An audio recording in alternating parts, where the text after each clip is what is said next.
Welcome to our channel, a place to explore the dark secrets, unexpected shocks and unimaginable developments in the hit series Beyond the Gates.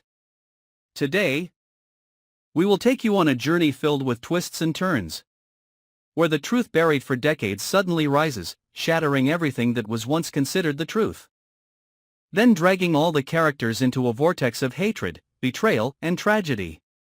It all begins when Hayley, a smart, strong young girl with a dark past, begins to question her true identity after a series of strange omens. From recurring nightmares, to a feeling of alienation in the very house where she grew up. Everything indicates that Hayley does not belong here. She began to investigate, digging through old photos and unsent letters, and finally, discovered an undeniable piece of evidence. A birth certificate carefully hidden in the Vernon family's old basement, a birth certificate that clearly stated the biological mother's name was Sharon. This discovery was like an explosion in Hayley's heart. She couldn't believe that all this time, she had been living a lie. But that was only the beginning. When Hayley tried to find Sharon to face the truth, she didn't expect that the first person to stand in her way was Anita, the woman who had always pretended to be Sharon's best friend. Her kind foster aunt for so long. But in the dark, Anita had always known the truth. She was the one who performed the blood pact ritual years ago to hide Hayley from her biological parents. For a dark reason that even Sharon herself had never suspected. Not only does Anita know that Hayley is Sharon and Vernon's daughter, a child born in the chaos of an ancient ritual and a curse passed down through the Gates family bloodline, but she also knows that Hayley's existence is the final key to unlocking the gate that has been sealed for more than 20 years. And if that gate opens, all the souls trapped in the dark library will spill out, and the world will never be the same again. Knowing that danger, Anita chooses the only way she knows: violence. She secretly plans to attack Hayley before she can reach Sharon, with the aim of preventing a reunion that will awaken the curse. On a rainy night, when Hayley returns to Vernon's old house, where she hopes to find more clues about her biological father, Anita is already waiting in ambush. In the suffocating darkness, she lunged at Hayley with an ancient dagger, carved with the symbol of the secret society that had performed the ritual to seal the gates of hell.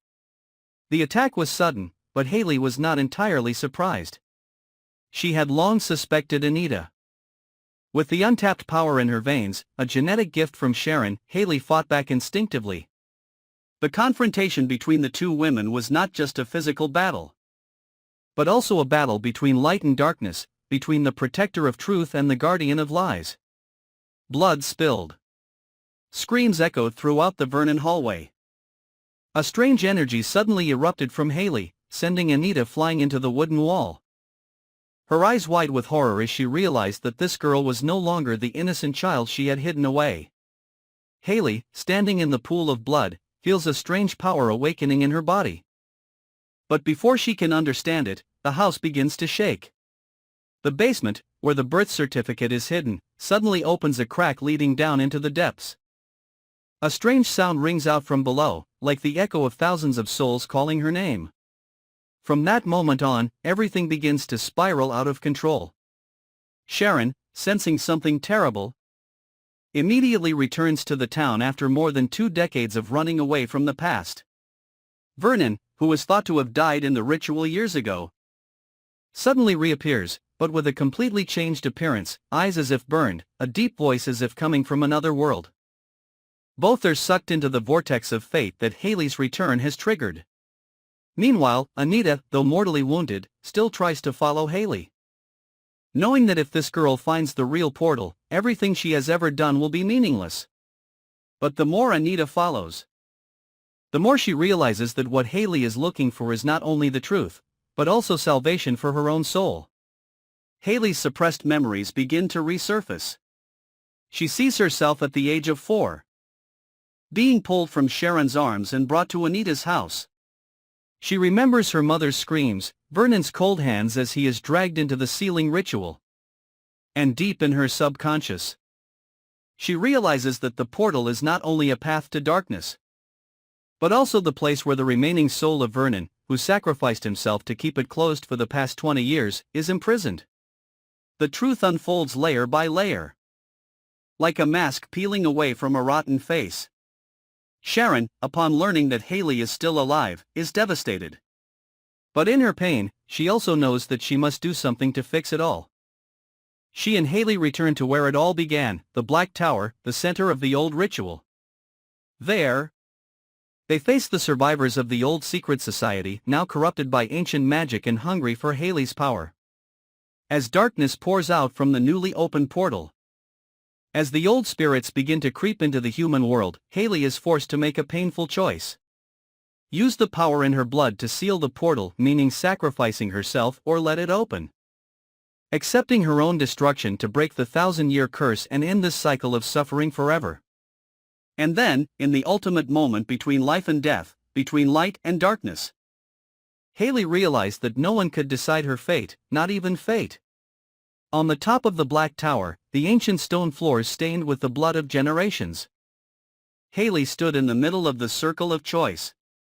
The ancient symbols carved into the stone began to glow, shimmering like eyes watching from another dimension. The wind swirled, howling with the sobs of souls trapped for centuries. In that moment, everything became eerily quiet. Sharon knelt outside the circle, tears streaming down her face, but she could not enter. Vernon, still haunted and tormented by the spirit of a soul that had died and come back to life, tried to reach out to his daughter, but each step made his body crumble to dust.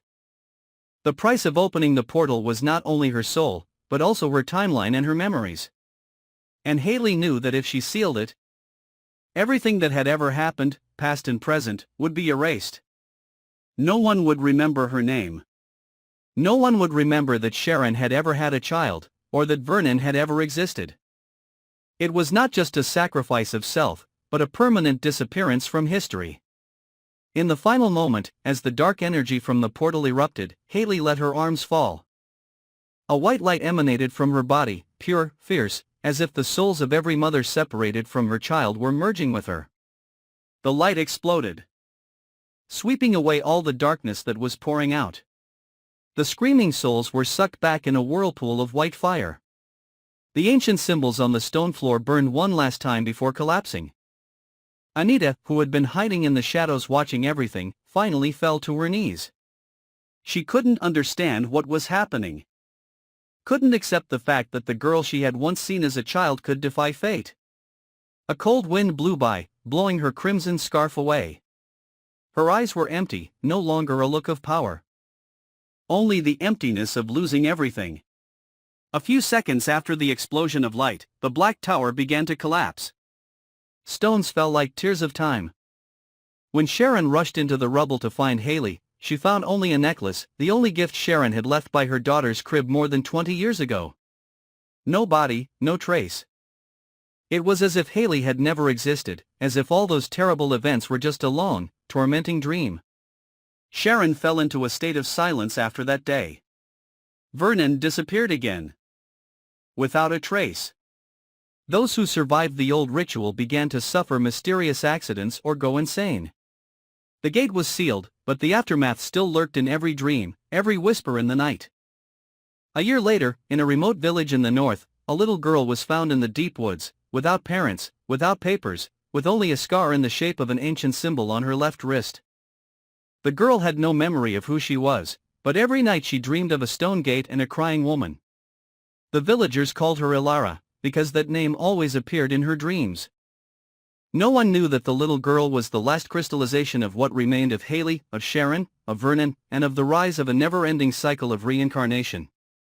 Meanwhile, in the secret basement under Anita's abandoned house, an ancient book is activated by the blood flowing from the broken roof.